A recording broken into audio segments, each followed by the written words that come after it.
My brand is to give away free value, to engage people to want to talk to me. If people want to talk to you and they see you as an expert, guess what? They're going to give you money. You shouldn't have to ask people to want to give you money. You should encourage people to want to give you money. I'll give you one last example, and this will really solidify. That's fire. That might be the intro to this. Yeah.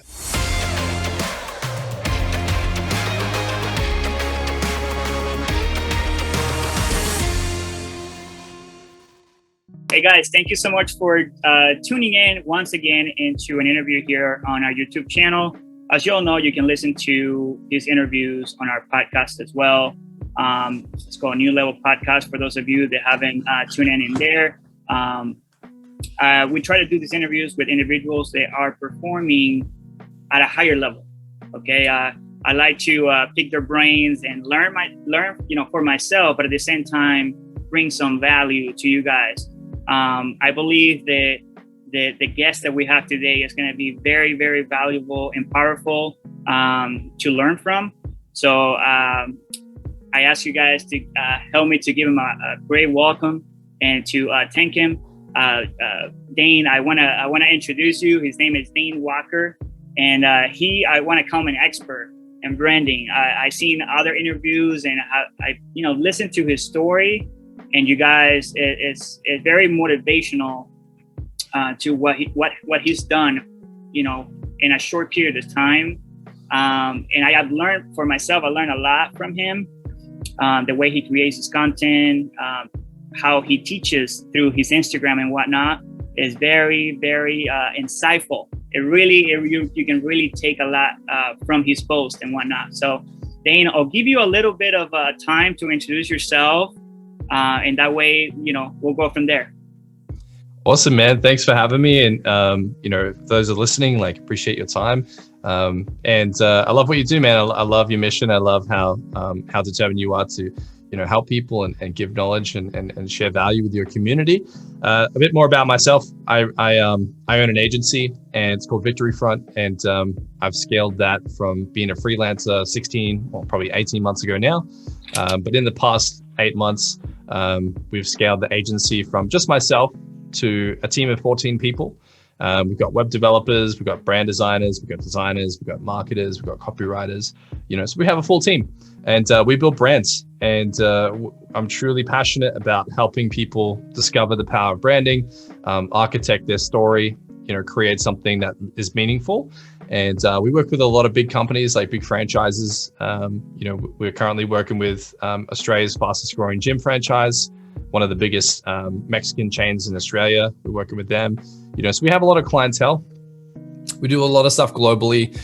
We run education programs, and we teach people how to do what we do. So we also teach people how to grow Instagram, how to build brands, and how to run agencies while we do it ourselves. So I was always a believer that the best teachers are those who are active in the field, doing it themselves. And so coming out of young adolescence, being a teenager that hated education, the only thing I liked about school was my break, to hang out with my friends. Other than that, I didn't really enjoy education. After leaving school, I started reading books about business. I started reading books about marketing, stories about, entrepreneurs, and there was something very attractive about it to me. So I started to self-educate, and through self-education, I've been able to build something that helps a lot of people, that has been very fulfilling. And we get a great alumni of things that are happening right now. So yeah, truly a privilege, truly honored to participate in this type of thing. But yeah, hopefully I can help you guys today, drop some knowledge bombs, give you some tools and tactics. Yeah, for sure. I try to, all my past interviews, I've been mainly focused on the story of the person itself more than the actual accomplishments. I feel like you can gain a lot more from knowing, what pushed that person to, dedicate themselves in that particular area and try to grow themselves to that, higher level. For you, what do you think that was, man? Before I get into branding and all that, what do you think pushed you to want more and to, be the best version of yourself, if you will? Great question. It's always been interesting for me to thing for me to try and answer. But the best I could put it to is, I guess I had a very interesting upbringing. So my background is very strange. It's not normal. And I think that I approach business, branding, marketing from a very weird perspective. What do you mean? So I mean, as a kid, from the ages of 4 and 5, I was very creative. My mother has a story where, I had a Spider-Man card, like a little tiny card, and I was sketching it almost identical to the card, but scaled it up. And she said she sat there and watched me at the age of 4 or 5, 4.5, 5, I think it was. And I had the Spider-Man card on one side and an A3 piece of paper on the other side. And I pretty much mathematically took the small card and just made it huge and shaded it and sketched it. So I think from a young age, I was very much visual. I was very much creative. I was very much interested in the detail of things. I would be way more interested about like peeling bark off a tree and looking at insects than I was at like kicking a football and playing with other kids. So I think I'm just strange. No, come on. Yeah. I feel like, like for individuals that think they're strange, and to be honest, is a blessing. As a blessing. 100%, man. 100%. I'll share one more quick childhood story and then I'll kind of fast forward to now. But, I remember at the age, I think it was, I had some trauma in my childhood. I was in and out of foster care. Parents were drug addicts.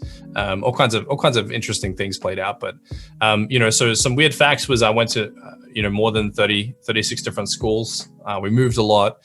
And I never really kind of grew up with like a friendship circle or anything. So I was always moving and always just, I guess, escaping in my mind, to very creative places. But I remember, I guess, where my entrepreneurial, bones kind of flexed was when I was 8. I was in a foster home. I was bored. And I remember I started knocking on doors. And, because I observed that parents weren't always lovely to their own children, in a sense that if their kids were like, hey, I want like candy, their parent, no, you candy. But I observed if children went to someone else, like an uncle or an auntie, and said, I want candy, I would observe that those parents acted different. They'd be like, yeah, I'll give you some candy, because it's not their own kid. So I decided, like I could probably manipulate some adults, so I went around my neighborhood and I had like a little red cart and I knocked on doors and I said, I want to do gardening. Can I do some gardening for you? And everyone said yes. And then I put my hand out, but like, it's going to cost you $1 or something. And, so people would give me $1 or $2. Sometimes people gave me $5 notes and I would do their gardening, but it wasn't really gardening. I would just like spread pebbles in their, in their lawn and just do all kinds of weird things. But I just, at a young age, I was interested in, making money and saving it. Fast forward to, my teenage years. I wasn't as, entrepreneurial, but I remember in high school, I think it was in year 10, I took 2 backpacks to school.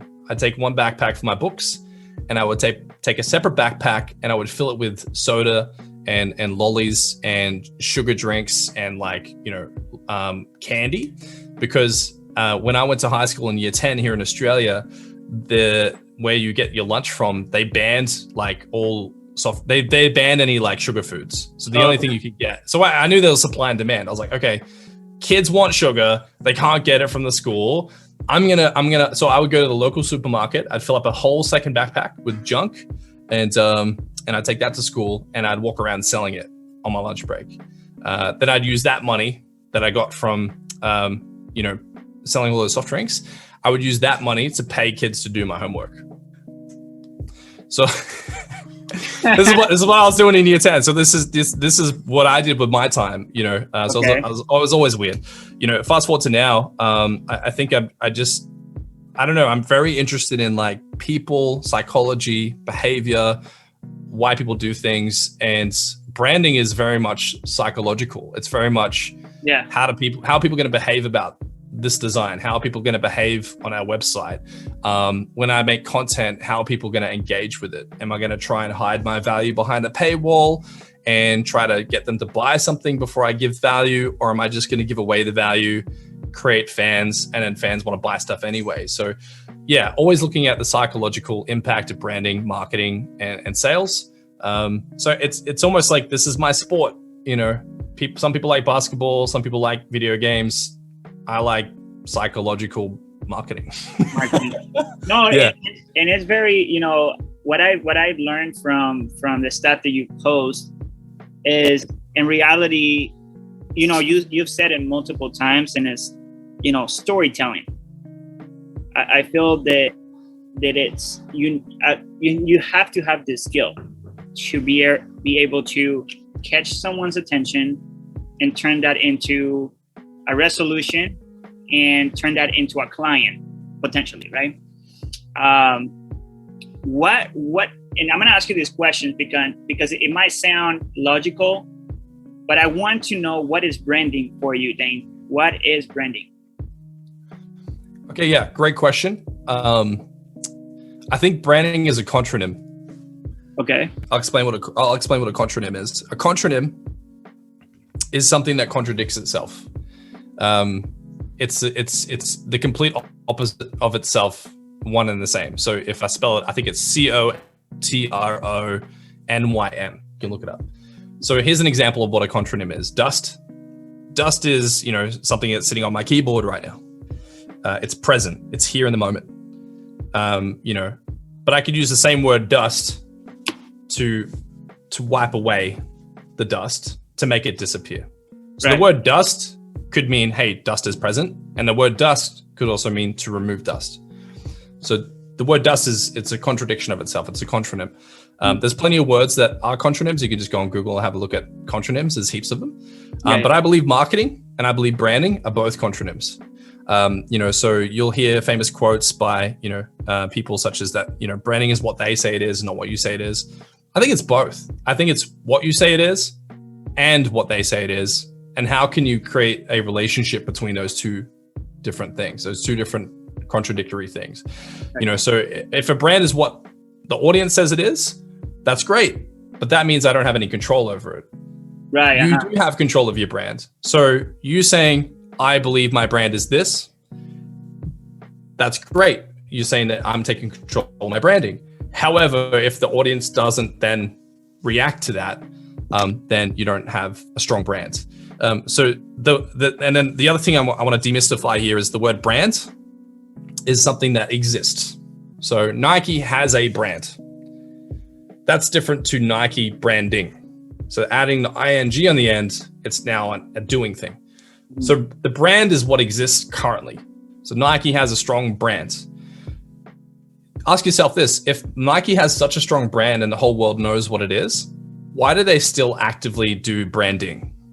They spend, you know, hundreds of millions of dollars a year just on branding. Well, their brand is, you could say they're arguably one of the best brands of all time. Great.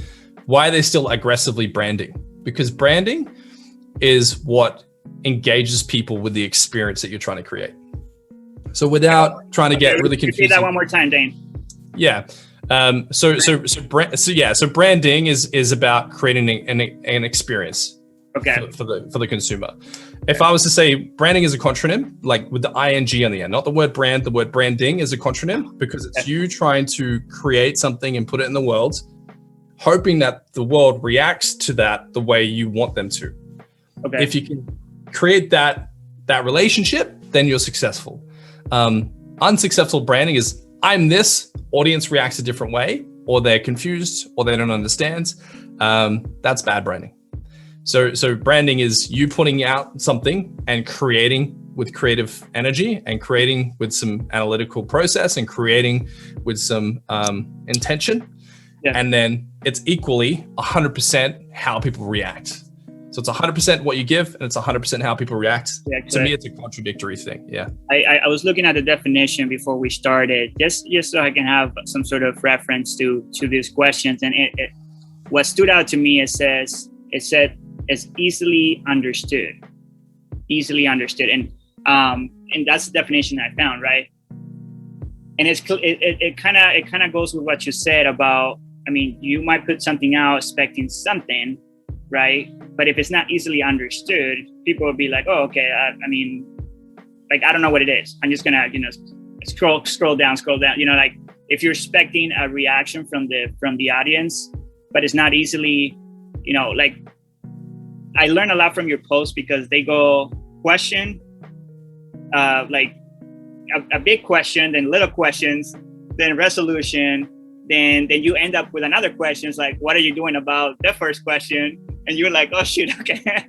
So it's but it's easily understood because you're breaking it down, right? You're breaking your information down to the audience.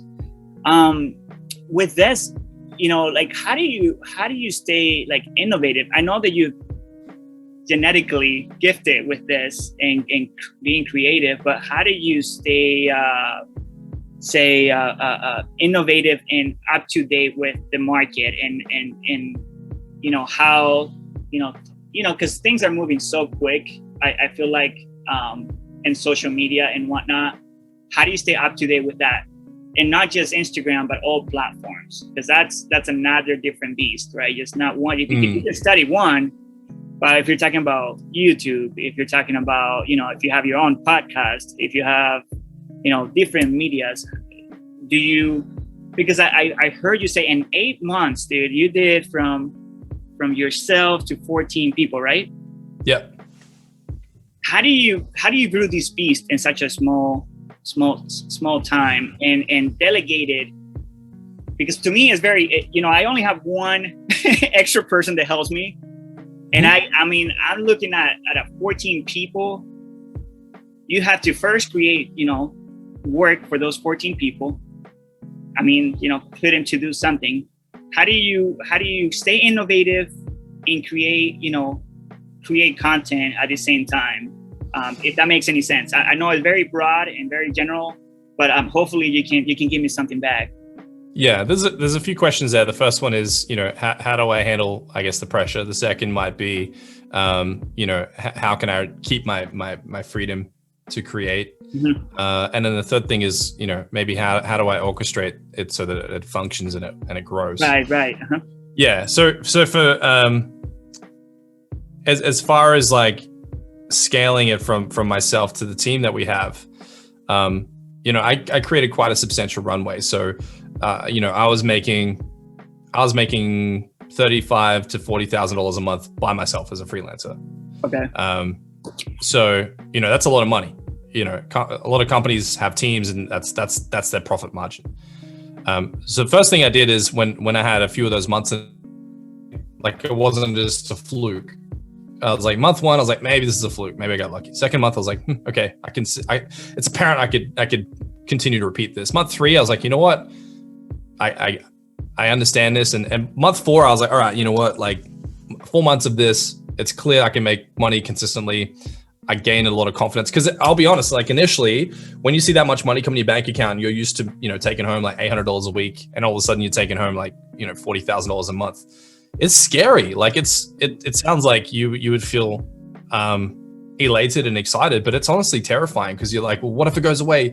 You know, like what if I waste it? There's a lot of questions that it raises for people that make that type of money for the first time. So the first thing I did was I was like, you know what? I'm going to reinvest as much as I can setting up my equipment. So I got a camera, I got a better computer, you know, I got some better equipment, I paid for some software.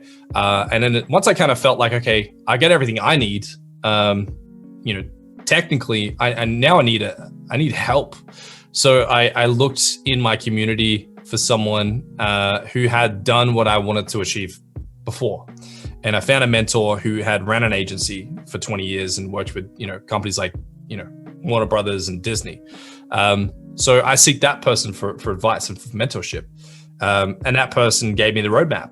They basically said, this is how I built my agency. Here's things to be aware of. Here's what you need. Here's what you should avoid. You know, I can't say I did it myself. I went to a professional and I asked them to help. And I was fortunate enough that the person I spent money on was really adept in what they were teaching. Essentially what I did is all that money I made, I didn't go buy a car, I didn't go buy a house, I didn't buy a watch, you know, I didn't buy any suits or anything stupid. I put it in the bank. And then I had a runway, and my coach said, you know what, like you're flat out, you're working 19 hours a day. This is ludicrous. Like go hire some people. So I wasn't, at that time, I wasn't super confident in myself to hire people, but he was like, no, you've got a good runway. You've got a lot of money. You've got a lot of clients coming in. He's like, if you don't get a team to fulfill this and to keep these promises that you've made, you're going to damage a lot of relationships and hurt your brand, and you're going to be back at zero anyway.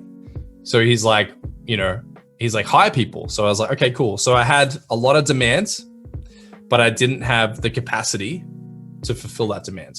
So I had to hire people to fulfill that demand. So here's the thing. I was at my ceiling with demand. I couldn't sell more even if I wanted to.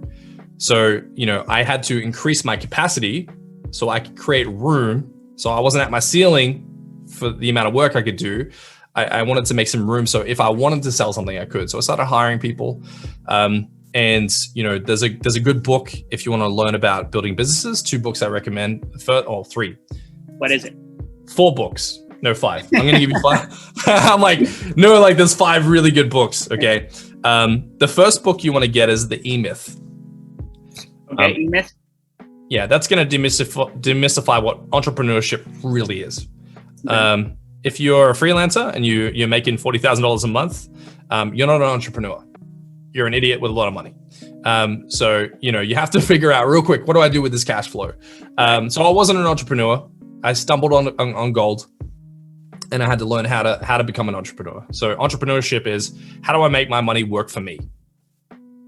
Okay, I got this money. How do I make my money my employee, my servant? How do I make my money work for me? So that was the first thing I had to learn, which is not easy when you're broke. When you're broke-minded, you're working all day to make money. You don't really look at money as something that's working for you. You look at your whole life holistically as, I'm working my ass off to make money. So that transition was weird. I'm just gonna be honest with you. Okay.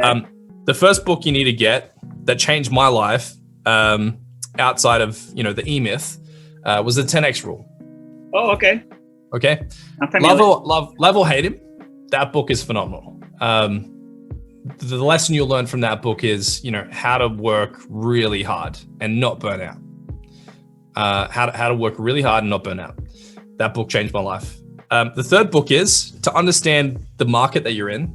I'll share it on the screen here. It's called The 22 Immutable Laws of Marketing. It's by an author called Al Ries. The 22 Immutable Laws of Marketing. If there's anything you want to learn about marketing and branding, it's probably in this book. Most people you see right now that are speaking about marketing, like Seth Godin, Simon Sinek, these guys have all built a lot of their knowledge from this guy. This is the OG. You'll see a lot of Seth Godin's content pretty much stems from that. I'm not saying that Seth certainly hasn't stolen this from this guy, but this guy has certainly influenced Seth's career at some point. Yeah. The other 2 books that are really going to add clarity here is 2 books by Jocko Willink. The first one's called Extreme Ownership, and the second book is called The Dichotomy of Leadership. Okay. Those 5 books have been the most helpful books for what I do. What's the last one again, Dain? The Dichotomy of Leadership. Okay. So yeah, I take notes as I'm doing, because I really don't want to forget. That's good. Yeah. So the first one is the E-Myth. Taught me about what real entrepreneurship is, how to structure my business, how to plan ahead, how to think 5 years instead of right now, and how to think about how to hire, who to hire, when to hire, what you need. Like, that book is really great. There's a few other books that he's done in audio tapes and YouTube videos as well. Gotcha. So the 10X Rule just taught me how to work my ass off. The 22 Immutable Laws of Marketing taught me the rules of marketing. And then here's the most important thing, is Extreme Ownership taught me that everything that happens in my business is my fault. If my team screws up, it's not their fault, it's my fault. It's my fault. I'll teach them. I'll do a better job leading. If they continue to repeat the same problem, the same pattern, then it's them. But if they make a mistake, what could I have done to prevent that? If they, piss off a client, what could I have done to make sure that client wasn't frustrated? That's how I look at my team. The last thing I'll leave here with to answer that question about, how do I lead a team? They are all empowered to lead themselves. So I'm not making all the decisions. I'm not telling everyone what to do. You know, the copywriters make their own decisions. The branding designers make their own decisions. The web developers make their own decisions. Our marketing team make their own decisions. I have a creative director, Jared, who is phenomenal. He's world-class, Jared Winier, and he is just amazing at keeping the team on point and keeping the ball rolling. He's really good at what he does. He loves what he does, and he's a key player. So you have to find key players. Okay. You have to have a team. If you're running an agency with the clientele we have, you have to have a very proficient team. You have to have people that can do multiple things. So my designers also do copywriting. My marketers also do copywriting. So everyone does 3 or 4 things really well. They have a specialty, but if, let's just say, someone's sick or there's extra work coming in for a certain project, we have what we call coverage. So my designer they can post content, they can write captions, they can write hashtags, they can upload it, they can schedule it, That's awesome. they can email a client. You know, they do more things than they probably should. The ideal situation to get to is if we can get the agency to a point where, hey, the designer just does design things all day. Wouldn't that be fantastic? We're not there yet, but we should probably be there in 6 months. Yeah. You know what really intrigues me is the fact you said your demand was to the ceiling of the capacity you had. What do you think? Because I feel like that's the biggest issue for most freelancers of content creators, right? To create enough demand for their work where they need to seek capacity. I feel like most people do the opposite. They seek capacity before they seek demand. They start getting a team and whatnot, but in reality, they don't have the demand they have to have to spend extra money here and there. What do you think was the key factor for you, Dain, at first? You know, those first few months, they created such a huge demand for your work, for your innovation. Yeah. A lot of our clients, the majority of them, I think it's somewhere over 71% or something like that, buy a second product. So we don't classify someone as a sale unless they buy a second product. And I don't mean at the same time. Okay. They'll buy a product and then a month later, they're like, what else can you guys sell me? Then I'm like, this client is now sold, because they might take a risk, spend money with me. But if they come back and they go, I want more, you know, if you go to a restaurant and then you go back to that restaurant again, it means you like the restaurant. If you go to a restaurant once, you're taking a risk. You're like, maybe the food's good. You eat the food sucks, I'm not coming back. So I think a lot of small agency startups, they, pardon me. No worries. They do a great job getting a client in. They don't do a great job keeping the client happy. I'm talking about freelancers. I'm not talking about, like, you know, service-based businesses. And I've had this happen plenty of times. Like, think about this to yourself if you're listening to this. How many times have you gone to a service company? They blew you away, and then you get the service and then they don't email you, or they don't answer your calls, or they don't talk to you, or they don't communicate with you. They don't make an effort. And all of a sudden you go from fantastic brand experience to, I want to get out of this. And then they're scratching their head going, why do we have clients leaving? And why do we need to get clients every month? If you can retain the clients you already have and sell them more things, that's a better business model than a sales team. If you can get a group of clients that want to spend money with you every month and they love you to bits and they're fighting to get on calls with you, you know, that's when you know, okay, we have great customer retention. People want to stick with us. They want to continue to spend money on us. That's probably one of the most profitable places you could get an agency. If you offer a service that's not like just a one-time thing, but you can offer ongoing things, particularly in my industry in an agency, that's where you keep clients happy. So we were able to build a big portfolio. The way I created demand was through Instagram content. Okay. You know, I genuinely give everything I have in my content. It's not a paywall. If you think about this, most social media pages you go to are what? A paywall. They might try to disguise it. They might try to make themselves look fantastic. But this is what you'll see on 99.99% of any brand, company, website, page, anything is, hey, this is what we do. And this is why we do it. But how often do you see how they do things?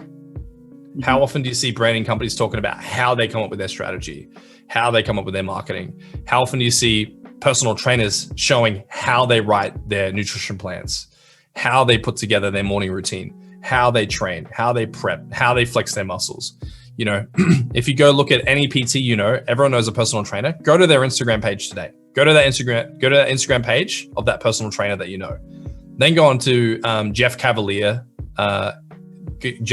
page from Athlete X, and tell me what the difference is. Your friend is posing them in front of a mirror, is trying to take nice photos of themselves in cool outfits.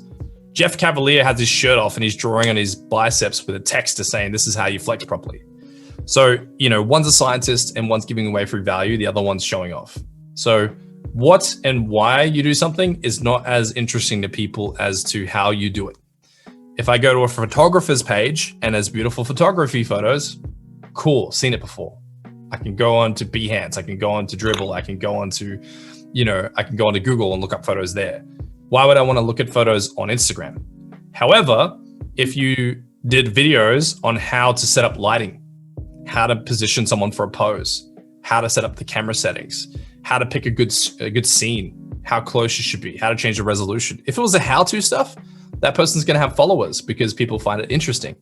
So I observed that, and I believe that, you know, if I could make content about branding and marketing that is to serve and help people, to provoke thought, people are going to naturally want to have conversations with me. So, you know, I'm probably here because you found the content interesting. You wanted to have a conversation with me because you thought that maybe I had some value to give, and now I'm here on the podcast. You know, so I get invited to a lot of podcasts, a lot of speaking events. So yeah, my brand is to give away free value, to engage people to want to talk to me. If people want to talk to you and they see you as an expert, guess what? They're going to give you money. You shouldn't have to ask people to want to give you money. You should encourage people to want to give you money. I'll give you one last example, and this will really solidify. That's fire. That might be the intro to this. Yeah, but I'll give you one last example, and I've used this on another podcast, but it's the best example I could get. Here's branding in a nutshell. Okay, here's a parable of what branding is. You know, you buy a ticket to a comedy show. You sit down in the audience, and everyone grabs their seats. The music starts playing. The curtains roll open. And you know the comedian's about to come out on stage. The comedian runs out on stage, waves at the audience, grabs a microphone, and yells into the microphone, "I'm really funny. I am hilarious. Laugh at my jokes. Do you know how funny I am? Do you know how hard I work to get up on the stage? I'm really funny." What's the audience going to do? It's going to be crickets. No one's going to care. That's how most people approach social media. They try to tell people why they're valuable through the how and the what. Most companies, this is how companies fail at their branding. They try to tell people what they are. No one's going to react. This is successful branding. A comedian goes out on stage, tells a joke, and then people react because it was funny. So branding is about creating something with a designed reaction. The comedian doesn't go out on stage and not know what joke he's going to say. He or she is going to have written the joke down, tested it on their friends, tested it on a small club. That's why you see like Dave Chappelle and Joe Rogan and all these huge comedians, they go to little clubs with like 20, 30, 50 people. They test their jokes out. People either react or they don't.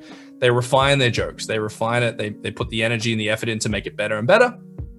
And then at some point they're like, okay, I got a full set of an hour of really good jokes. Now I'm going to go on a big Netflix stage. Now I'm going to go do a special. You know, so brands try to become Netflix overnight. You can't do that. You have to go test out the brand. You have to go test the logo. You have to go test the slogan, the website, the taglines, the colors, the psychology, the pictures, the messaging. You have to test it out. You can't just assume, go straight to the Netflix stage and yell at the audience how to react. You have to build something that deserves a reaction. So that's what branding is. Branding is being the good comedian. Create something worth reacting to, rather than assuming that people should. As you know, you can't assume that you're a great comedian and that you deserve to fill out an auditorium like Kevin Hart. It's not going to happen. Right. How do you become Kevin Hart?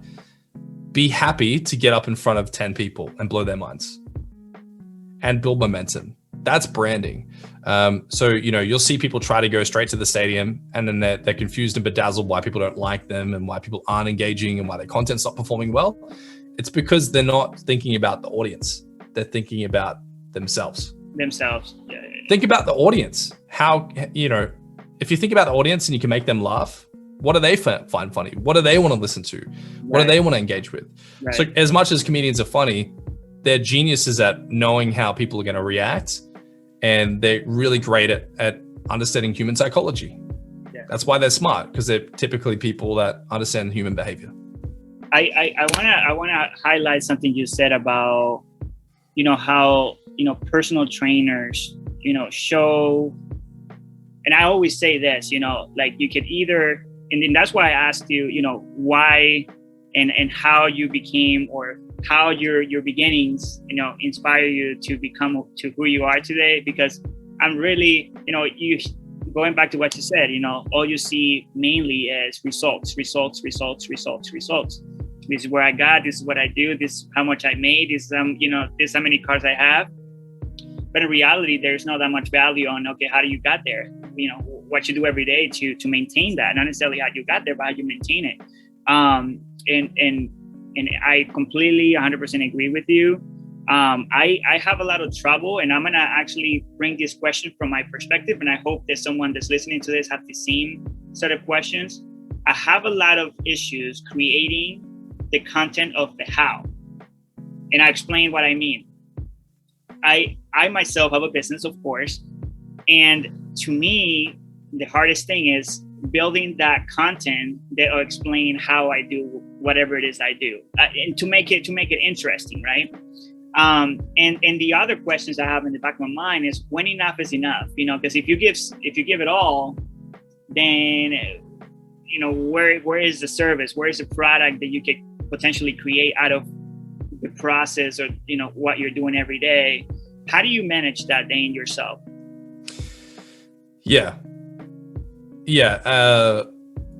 really great question, because most times people go, okay, that sounds easy, Dain. Sure, easy for you. right. How do I do that? Okay, cool. So first thing is, you have to enjoy educating people. You have to enjoy teaching. Okay. You can't educate others and teach people if you don't have a passion for it. Right. It might. This works for me. This is not going to work for every brand. I certainly love education content. That's my DNA. You might like entertaining people. You might like, bringing awareness, or being a journalist, or running a podcast, or interviewing people, or whatever. Like there's so many different ways to do it. Right. So just want to clarify that this is not a silver bullet. If you copy me to a T, it might not work for your brand. It works for me.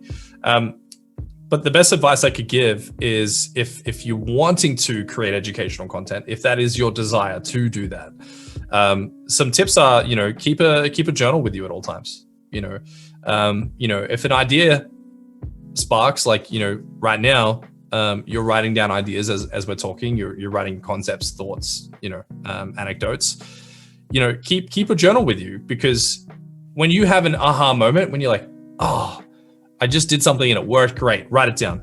Like, start flexing that muscle, start developing that twitch. Okay. When you learn something and you have a moment where you're like, well, that was really helpful, I'm so glad I learned that. Write it down. Okay. And then research it. And then think to yourself, if I had to teach this to a 10-year-old, how would I teach it? And just really dull it down. Just make it really simple. How do you eat an elephant? Cut it up into little cubes and you eat one bite at a time. So I try to take really huge problems that I see happening in the marketing and the branding sphere, and I try to go, what's a story I could craft, or the good comedian, bad comedian, like that's my IP. I come up with that because I tried to explain it 300 times. I tried to explain branding 300 times until I was like, oh, it just kind of came to me, that parable. And it wasn't that interesting when I first started explaining it. Like the first time I explained that good comedian, bad comedian parable, it wasn't that exciting. So again, like I guess me being a comedian, I've had to try to explain it multiple times until I'm like, okay, this really lands when I say it this way. until you get to the point where you're like, I can't make it any better. Like it's as good as it possibly could be. Okay. That's what I do with my content. If I solve a problem for myself, I'm like, how can I break it down into little bite-sized pieces? And how do I write that down into 10 slides? Because what a carousel is on my page, if you don't know what a carousel, it's a swipeable post on Instagram. It's just a miniature blog. It's a really tiny blog. That's all it is. You can paint as fanciful of a picture as you want, but it's just a blog that has illustrations and diagrams, and it's really fun to read. So, and like you said before, usually the title is a question. And then usually I ask small questions followed up by big questions. And then I usually give some form of an answer, something that they can go do. And then I follow that up with another question. The reason I'm so question oriented is because I want to teach people how to think for themselves. Right. So I don't want you to read my carousel and go, okay, I'm just going to do that exactly. I want to try and give you something so that the next time you have that problem, you're like, oh, last time, Dain asked me a lot of really hard questions. I explored them in my mind. I came up with some answers. Now I'm posed with this challenge. Now I can think my way through it better. So I believe that the best form of education is teaching people how to think for themselves. Give them tools so that they can solve problems themselves, rather than just saying, hey, this is exactly what you should go do. If there's one intention on my page, it's to inspire people to think for themselves. This is amazing, dude, that you said this, because I actually was just listening to this person said on social media, on Instagram, and he said something that is very similar to what you said in a different way. He said, when I have my clients come to me, what I make them do is bring three solutions for their problem. And I have them pick the solution they prefer. And the reason why he does that is he says, if I tell them the solution, right? If I tell them the solution, then they can, later come back to me and said, your solution was only 80% effective, or and normally when someone tells you what to do, you're not as excited as if you pick it yourself, or as if you're basically the designer of your own solution in a way, right? Like it kind of, that was his mindset and psychology behind it, and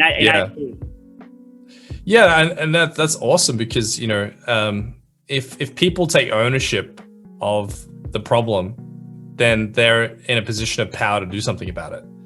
It's human nature to blame. It's human nature to say, oh, I failed because of of my wife, or I failed because of my children distracting me. I get DMs all the time. People because I intentionally post photos of my family to be like, hey, by the way, I also am a father.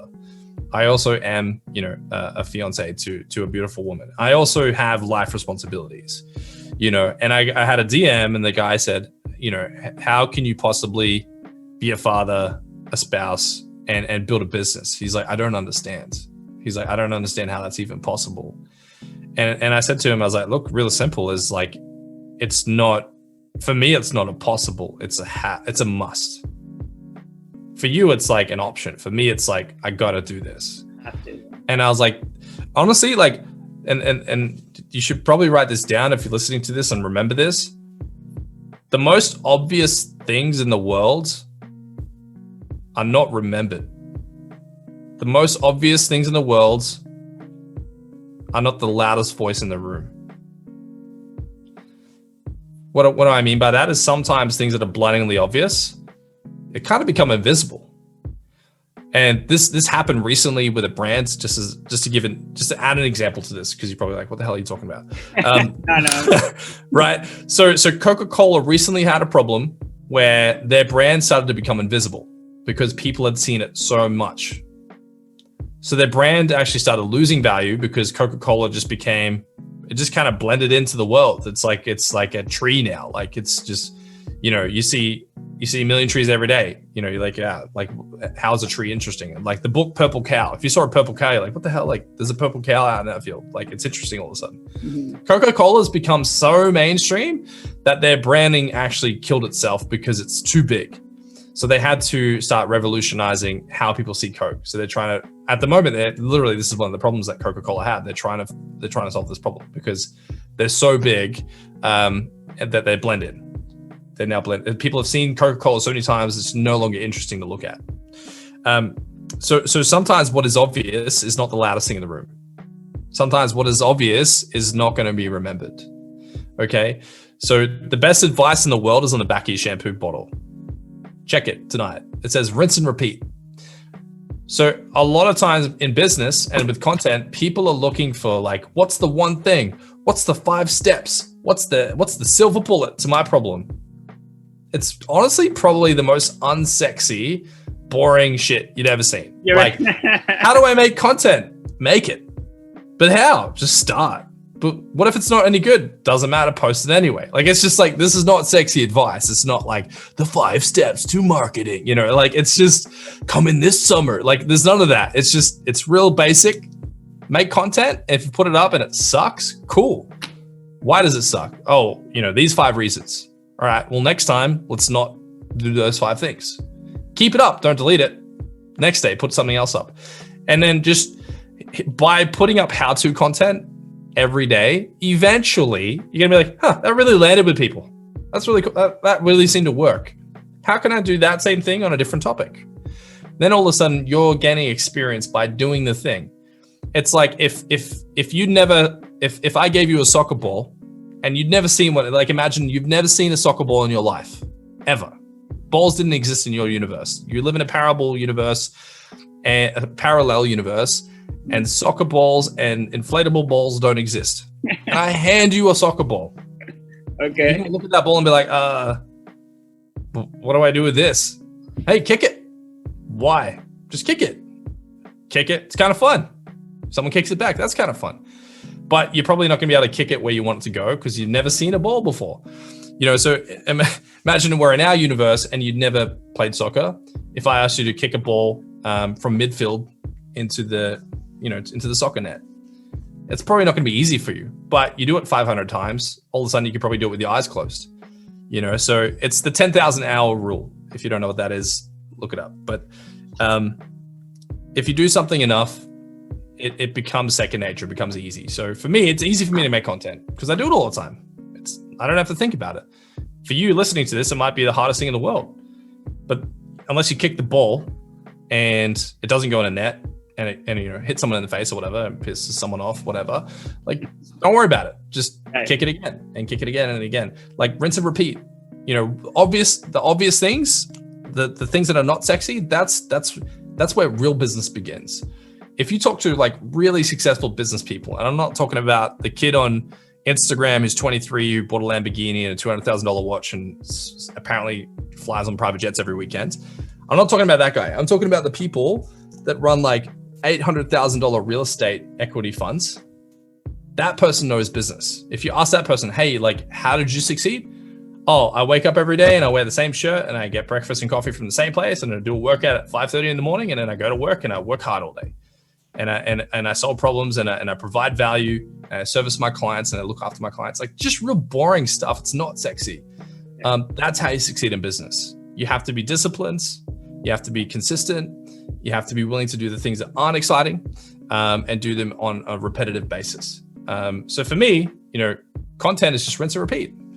I'm constantly learning how to solve new problems. So as I go from 14 stuff to 25 stuff, I'm going to face new problems. I'm probably going to need stronger leadership. I'm going to need to evolve myself. I'm going to need to upscale me. So when I go through that transition, guess what? I'm going to journal the whole thing. I'm going to write down notes. I'm going to capture data. I'm going to talk to my team. I'm going to seek mentors. I'm going to be a journalist. I'm just going to listen and be patient and document. And then guess what? I'll turn it into content. So, you know, for those that want to do how-to content, start being a student. Like go be a student, go learn. You know, if you're a photographer, go take photography courses and then go, wow, I'm learning a lot of stuff. Hey, maybe I could teach this stuff to my fans. Right. You know, so if you're learning from multiple places, books, podcasts, YouTube videos, seminars, and you're passionate about business, you're collecting information, find a great way you can deliver it. Maybe you're not going to make graphic content like me. Maybe you're going to do YouTube interviews. Maybe you're going to run a Clubhouse channel. Maybe you're going to do YouTube. Maybe you could run a Twitter account. Maybe you could write blogs. You know, it doesn't have to be what I do, but I think pick something that is uncomfortable, that's a challenge for you, that you're excited to do, and just start. Just kick the ball, and just be okay to just be happy sucking for a while. Doesn't matter. Right. No, I do like the trial and error, basically. Try something, get the best out of it, try it again, get the best out of it, try it one more time. What I heard at the last part that you just were talking about, it brought the concept of diversification. Okay, I feel that something that it's hard or very present in today's market is, I have a full-time job, but I also do this. I wash cars on the weekends, but I also do makeup during the week. I don't know, like multiple things to maintain, for the day-to-day people, to keep themselves, first, financially stable, and second, do something they love and pursue something that they, really enjoy. How do you, in a sense, what do your advice, and this is to close, Dain, what's your advice for those day-to-day, people? They have to diversify, kind of like their time. They have to split their time in order to pursue that they love, and at the same time, do something for the financial purpose of it. But okay, so go ahead.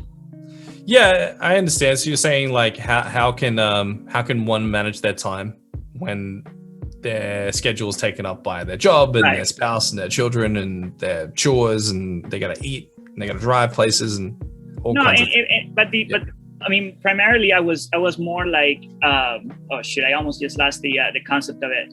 But say you're great, like in your case, you're great at creating content, right? Yeah. But I'm pretty sure, that has, led to maybe other avenues of making money. Because when you created that $30,000 every month, you were like, what do I do with this? You either have to invest back in your business, or you have to invest in real estate, or you have to do other stuff as well.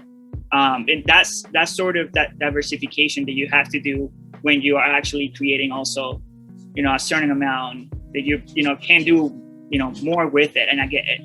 And maybe I'm way too scattered with this idea, but I mean, hopefully you get my point with how do you understand. Okay. Yeah, I understand. Yeah, I understand how to manage your life a bit better, and how, like, where to put money and where to put time and so on.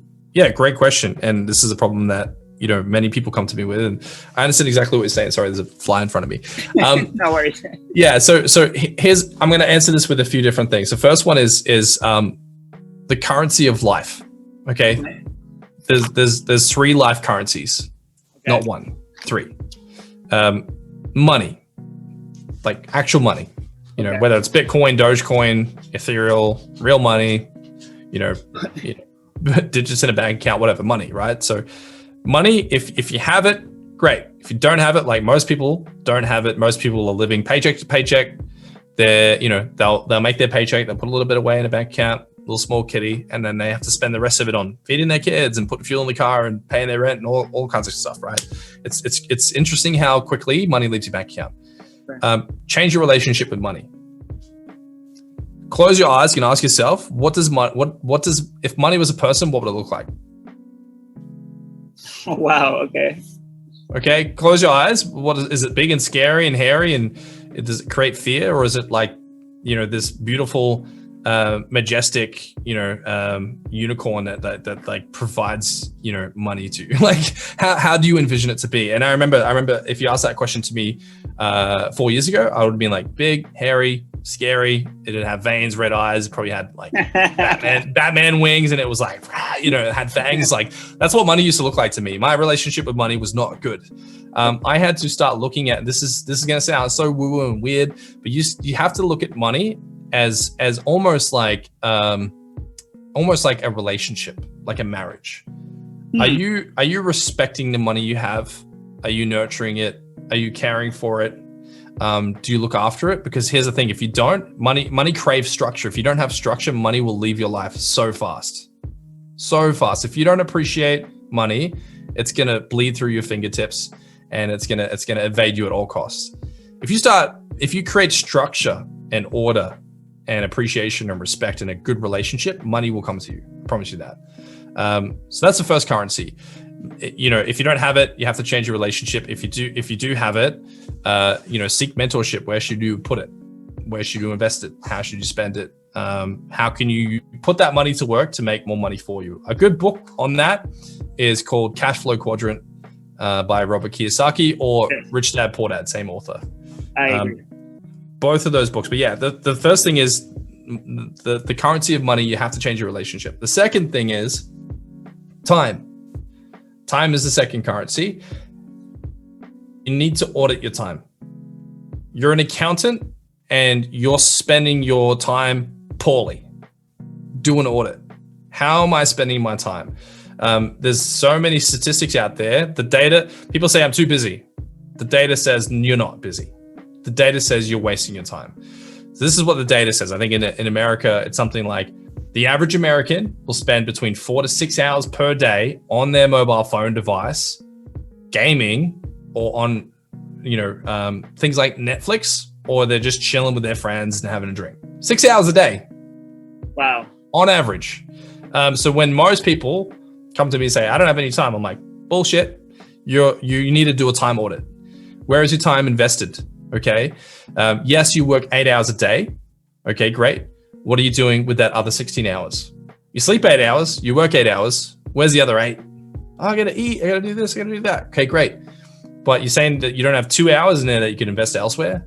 In reading, in learning, in attending a seminar, in talking to a mentor, in collaborating with other people who feel the same way you do. Like, what if you could find 3 other people that feel the same way you do, and you spend 2 hours a day building something together, right? So do an audit of your time. How do you do this? I don't care if you do this on an email spreadsheet. I don't care if you do this on a piece of paper, but for an entire day, write down what you did for every 15-minute interval. Break the day up into 15-minute intervals. What did you do for every, and if it was like, I pooed for 20 minutes, and then I made a coffee and I sat on the kitchen for 20 minutes. Before you know it, you start calculating your entire day and going, damn, I wasted like 3 hours of my day, on the toilet, texting, drinking a coffee, patting my dog outside. Like, just, there's so much time that you don't think you have, that you're spending it in the weirdest places. Then once you do that for a whole day, try do it for a whole week. Write down what you did for every hour for a whole week. And then run an audit, and then write down, okay, where is time being leaked? Where is time being wasted? Where is time being poorly invested? Because imagine an hour as a token. You have a choice where you invest the hour. If you're investing an hour on this podcast right now, great. But what are you going to go do with this information? Are you going to go do something with it? Like, sure, like you're being entertained right now, just feels great. But is this actually going to help you? Hopefully it does. But you have to look at every hour of your day as an investment, not as just, that's my day. It's like, well, how did you invest it? Yeah. Right. Are you investing it to get an ROI? That's the second currency of life. The third currency of life is leverage. Okay. What relationships do you have? What friendships do you have? Okay, yeah. Who do you know? Right. So do what I call, is building. I've taken this from Grant Cardone. It's called a power base. So, and by the way, I take things so literal. Okay, so I'm so matter of fact. I keep things so boring, so unsexy, right? I wrote down a list of every human I'd ever met. Full list. Like, I'm talking about like 3,500 people. Wow. The average 21-year-old knows 8,000 people, or has met 8,000 people and had a conversation with at least 8,600 people in their lifetime. A 21-year-old. So if you're telling me I don't know many people, bullshit, you do. Write a list and write down everyone. I wrote down a list of, over 3,000 people, and I went on Facebook and I started writing down all their emails, started writing down all their phone numbers. I even wrote down people that bullied me in school, sent them DMs, right? And this is what I did. I said, I'm going to give myself 3 years, 1,000 people a year, and I'm going to contact every person on this list, every single one. I'm going to make an effort. They might not get back to me, but I'm going to make an effort to connect with every single person on this list. So what I started doing is I started messaging them, hey, just inviting them back into my life. Like, one of my bullies, I was like, hey man, remember that time you like punched me in the face at school? I just want to say, like, I forgive you. It's totally cool. I hope your life's great now. DM me back, man, I'm so sorry, I was such a dick in high school. Hey, no worries, man. What are you doing now? I run a business. What do you do? I do tiling. Cool. You know, I've done some work with that guy, like as a client. Wow. So, you know, like it's the funny thing is reconnect with your network. You know, the classical, and this is another boring, unsexy thing. Your network is your net worth. You know, we've all heard that. It's true. If your network sucks, guess what? No one's going to help you. If you're never giving anything to your network, guess what? As soon as you ask anyone in your network for a favor, if you have that feeling like, oh, no one's going to do a favor for me. Let me ask you this question. If you're listening to this right now and you're thinking to yourself, okay, who do I know? And I said to you, okay, you got to go ask 20 people right now for a favor. And they don't know what it is, but they have to say yes. How uncomfortable would you be ringing 20 people, asking for a favor, and they go, well, what is it? Yeah, I can't tell you, but can you just commit to it? Like, how uncomfortable does that make you feel, right? It doesn't make me uncomfortable at all, because I know I could call 100 people and they would say yes, because I have a strong network, and it's easy for me to say this. But what I'm trying to say to you is, if you're uncomfortable about that, it means you need to start building your network. If you don't have people that would emphatically go, you know what, Dain, I'll do anything for you, man. You name it. If you don't have that level of energy and anticipation from your network, then you're not giving enough to your network. So what I would encourage you to do is start writing a list down, even if it's 100. Like, just start with 100 people. Just start with 100. I did the 3,000. You can start with 100, and just make an effort to connect with them. No sales pitch. Don't try and sell them something. Don't DM them that you started a business. Just say, hey, what's up? Hope you're doing well.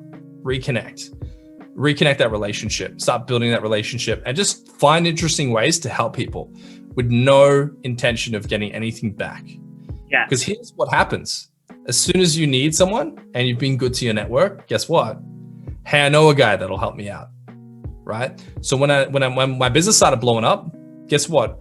The guy who does all my HR, who does all my documentation, all my paralegal stuff, you know, I can call him right now and be like, hey, I need this in the next hour. He'd be like, got you, man. He's busy as hell.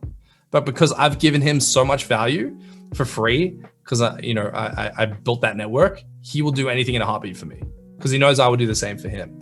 So you have to look at your network as a commodity. That's currency. You might not have money right now, and you might not have much time. You might have 2 hours a day. What if you spend that 2 hours a day building a stronger network? You need to start looking at network as currency, so that if you need a favor, people will put their hand up and say, I got you. How can I help? I need a logo. I need some copywriting. I need someone to help me get this company off the ground. I need someone to get the word out. I need you to come to an event and help me out with something. I need you to come and help me move my house. Whatever it is, your network is currency. Start looking at it that way. So again, if you're poor and you don't have much, that's how I started my business, by the way. So just so you know, like 2 years ago, I was $100,000 in debt. I didn't have a business. I didn't have content. I didn't have Instagram. This is how broke I was, dude. I would calculate how many kilometers I would drive that week and how much fuel I would need. Wow. I literally be like, okay, I'm going to drive to the gym. That's, 16 kilometers. And then I'm going to drive back home. That's another 16 kilometers.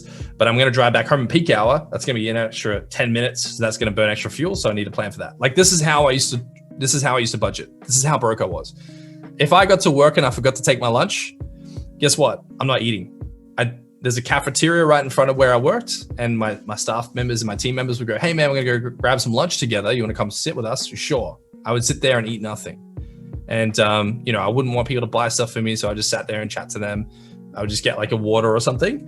But that's how broke I was 2 years ago. Fast forward to now, I'm doing really well. But here's the point. Here's what I'm trying to tell you. How did I start my business when I was working?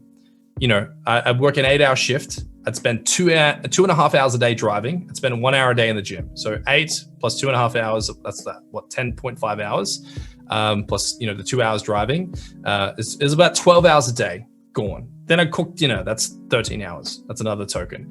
Then I'd spend an hour with my fiance. That's 14 hours gone. So then I've got, 8 hours to sleep. What's that leaving me with? It doesn't leave me with much time at all. 2 hours. So I had one choice: sleep less. Sleep less, use that time to build my business. I had a conversation with my fiance. Look, you're not going to see me much for the next 3 months. I need to start building my business. I can't stay in this job. I have to do something about it. She's like, I support you. Do what you need to do. I got you. It's cool. She's like, I'll cook dinner. I'll do more driving. I'll give you as much free time back as I can. Great. I use that free time on my laptop. So she would drive home, and while she was driving home, I'd whip open my laptop and I'd start building my carousel while she was driving. I'd have my laptop in front of me doing my carousel, and I make sure my laptop was pre-charged. So by the time I got home, my carousel was done. Right. So I had to take what little time I had, and I had to manipulate it to work for me. So I did a time audit, and I was like, how can I add more time to my week? Well, I'm commuting a lot. I'm spending 2 hours a day driving. What if my fiance drove and I had 2 hours a day designing, writing emails, DMing people? So rather than me driving everywhere, she was driving everywhere. I was using that time to do other work. We'd chat at the same time. We get to hang out at the same time. So like, it's just audit your week. You have to get your family on board. You can't just neglect your family. You have to sit down and have a serious conversation with them. This is honestly a huge issue. Like, people go, my wife doesn't support me, my husband doesn't get it, whatever. You have to sit down with that person and you have to say, look, I am not happy. I am unfulfilled. I am not happy with my life. I need to do something to change it. Doing this thing is going to make me happy. What can I do for you to make this trade-off? I need 2 hours a day to build my business. What can I do for you to make your life easier so that I can have the capacity to go do this thing that I want to do? So it can't be like, give me the time, how dare you? It needs to be like, look, I get it. Like, we're in a relationship, we got kids, we got things to do, but I'm not happy and I need to do something about it. And here's what I want to do. I need support. How can I make your life easier? I can do something for you. I can mow the lawn, or I can do all the dishes, or I can, whatever your spouse needs them to do. Trade. This is, again, back to the currency of networking. You have to look at your spouse as, hey, this is a part of my network. Right. I can't just, just because they're my spouse doesn't mean I get a whole, like a get out of jail free card. Right. You have to build that relationship, like, so my fiance be like, baby, what do you want? This is what I need. And she's like, I want to eat better food. And I was like, cool. If I make more money, I can buy better food. She's like, cool. And I was like, what else do you need? She's like, well, I need you to walk the dog every night. The dog's pissed off every night. Okay, cool. I'll walk the dog every night. What else do you need? She's like, I need this. And by the way, like, your spouse is going to unveil on you like some stuff they're not happy with, right? And make it fun. Be like, look, this is going to suck for a while. I just want to try this for 30 days. Can we just try it for 30 days and then we'll audit it, see if it works. If it doesn't work, we'll come back. So you have to treat that relationship in that situation like a business partnership. What can I give you? I need more free time from the kids right now. In return, I'll take you and the kids to Disneyland or whatever. You have to negotiate terms. You have to get your family on board. They have to know why you're doing it and what the result is for them. I've had people do this. I've had clients do this, people that, pay me for mentorship. And they're like, Dain, my kids will like tell me, get off the couch and go work because we want to go to Disneyland. Oh, wow. Right? Their kids start keeping them accountable. Hey, Dad, I thought you said you were going to go build your business 2 hours a day so we could go to Disneyland. Why are you sitting there on the couch watching the football game? The kids start breaking their balls because they're like, like, you promised, dude. So I think if you get your family on board, they'll keep you accountable. They'll encourage you and make it a mission, make it a family mission. Hey, family, this is what we're doing together. Dad's going to go do this. Mom's going to go focus on that for a little while. What do we all want? We all want to go do this. I want an Xbox. Gotcha. Okay. Right. Yeah. So it sounds manipulative, but you have to give. No, not necessarily. I mean, I guess you can look at things. You have a perspective about something like in different ways, but no, I completely agree because like if you do it on your own first, like they're gonna get mad at you. Like why aren't you spending time with me? Why aren't you spending time with the kids? Why aren't you whatever that is? But if you're involved then you never get that back, and like you said, like if you're going to sacrifice, either time with them or whatever it is, and they have to also see a value on why that is a positive thing for the family as well. Yeah, it's just the same. You'll learn this in the book that's called The Dichotomy of Leadership. Okay. Right? Because if you want someone to do something, they have to know why they're doing it. They have to. If your wife or your husband is going, oh, like you're spending all this time, like building your business, to them, they're losing something. They're losing time with you, right? So it's a negative thing for them. So they're going, okay, that person, and then all kinds of other things. Well, that means they don't love me, and that means that our relationship's going south, and that means, it can mean a lot of negative things to them. Right. But if you sit down with that spouse and go, hey, I'm not happy. Why are you not happy?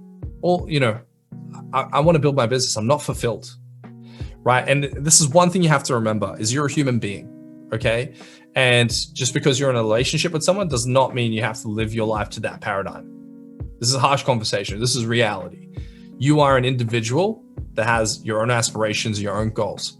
If that person genuinely cannot support that, they can't support that, it's probably not a good pairing. I'm just going to be real. I'm just going to talk facts here. I'm going to cut the fat. But here's the thing is you can't be blunt about it. You have to communicate. So if you go to a Tony Robbins event, they'll say that the biggest reason that divorce happens is lack of communication. If you can just communicate effectively, I'm unhappy. I want to go do this. This is really important to me. This is going to make me feel fulfilled. We need to put together some type of program. You give me some time. Doesn't mean I don't love you. It just means I gotta do this because it's going to make me happy. And then we're going to make time elsewhere. And we're going to do something fun together as a family, whatever it is. If you communicate and you have that hard, this is what most people avoid. They just avoid that hard conversation. Make a commitment, what you want to do, have a conversation, negotiate, trade off, give something. I'm going to sacrifice, going and playing my basketball game with my buddies on the weekend. Right. I'm not going to drink beer anymore. Right. Whatever that sacrifice, I'm not going to drink beer anymore. That $80 a week we spend on beer, I want you to spend it on getting your nails done. That football game I play on Fridays with the boys, I'm not going to do that anymore. Business has taken priority. Can we trade some stuff here? Negotiate, communicate, right? And it has to show, and based on what you're saying, it has to show on your own life before you can ask people to sacrifice their time for your.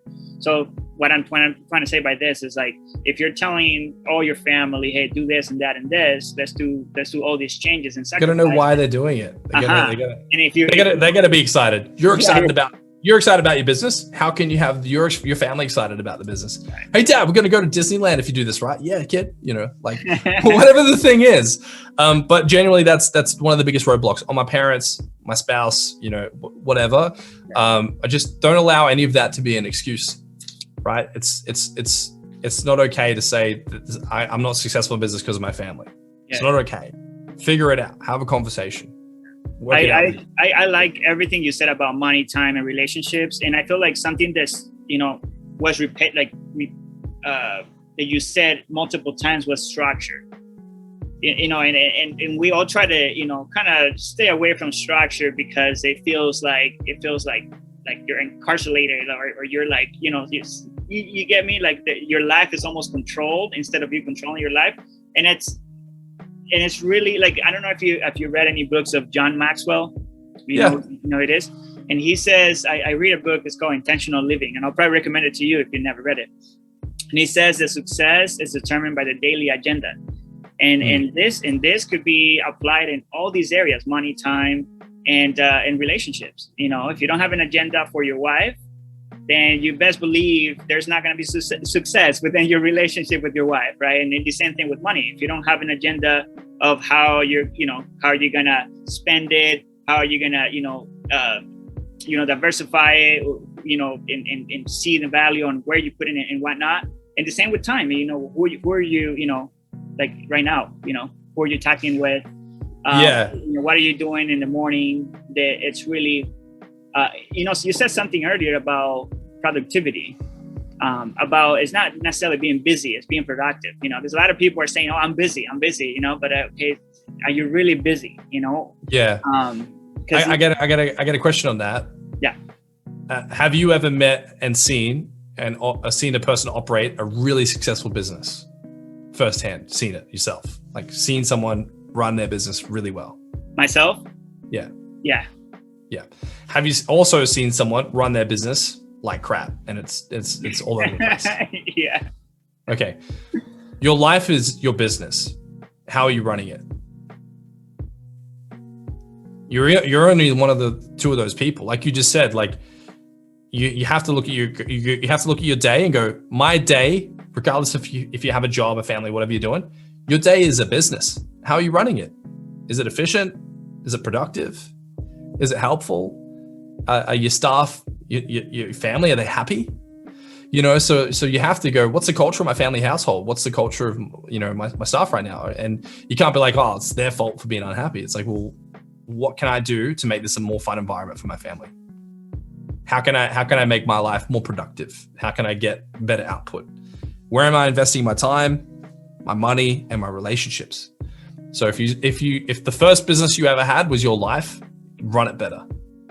You'll be happier for it.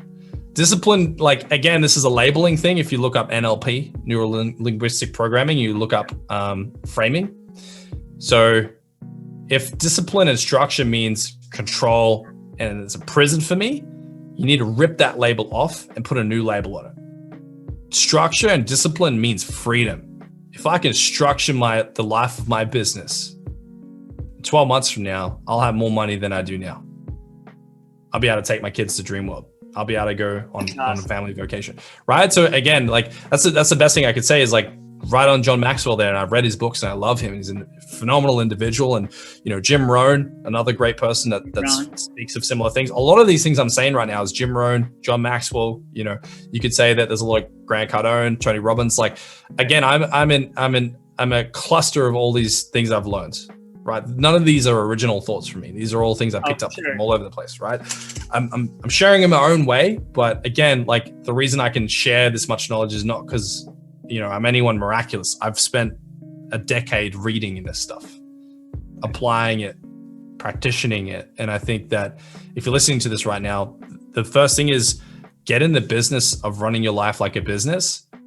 And if you don't know how, read about it. Like read the greats, like read John Maxwell's book, like read Atomic Habits, like books that are designed to show you how to structure your life better. You might think that, it's, just trying to sell me stuff. Like, yeah, of course they're trying to sell you stuff, but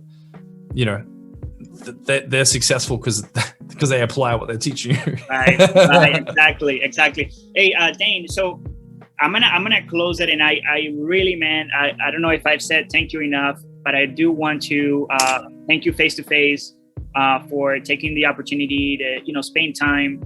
Like we said, time it's also money and leverage for other things you could be doing right now. So I want to thank you for taking this 45 minutes and spend it with me. I don't know if it's been 45 or more, but I do want to thank you, my friend, for doing this. And to finish this, I know that people that are going to be watching this interview are definitely either following your journey and want to learn about branding and marketing. So what are some of the things that services and products that you have that people could benefit from before we close? And then with that, we'll close after that, but go ahead. Yeah, man. Thanks for the selfish plug. If you need branding or marketing, just talk to me. Just DM me and I will talk to you. That could result in, content creation, logos, websites, messaging, positioning, strategy, structure, anything you need to grow your business. If you're looking at how to grow Instagram, I've got a course. It's $47. And that also gives you free access to my weekly calls where we have conversations like this weekly with a group of people. That comes free with the course. But yeah, if you want to connect with me, just reach out to me. You can just send me a DM on Instagram and I will talk to you. Yeah. Okay, cool. Well, guys, I hope you enjoyed this conversation. And if you guys have any questions at all, this is going to be on YouTube primarily. So you can ask questions at the bottom. And also, if you're listening on podcast, you can find Dain. Let me actually get Dain's Instagram here so I can share it with you guys. It's Dain Walker, isn't it, Dain? Yeah, Dain Walker. Yeah. Yeah. And for me, it's Julio Villahermosa. So it's just our names. You can find us anywhere for any questions. And Dain, once again, my friend, thank you so much for joining our family here. And with this family, I hope you guys have a wonderful day, afternoon, or night, wherever you guys are at. And with this, we say goodbye. Thanks, man. Appreciate your time. Thank you. Got it. Let me stop. Bye for now.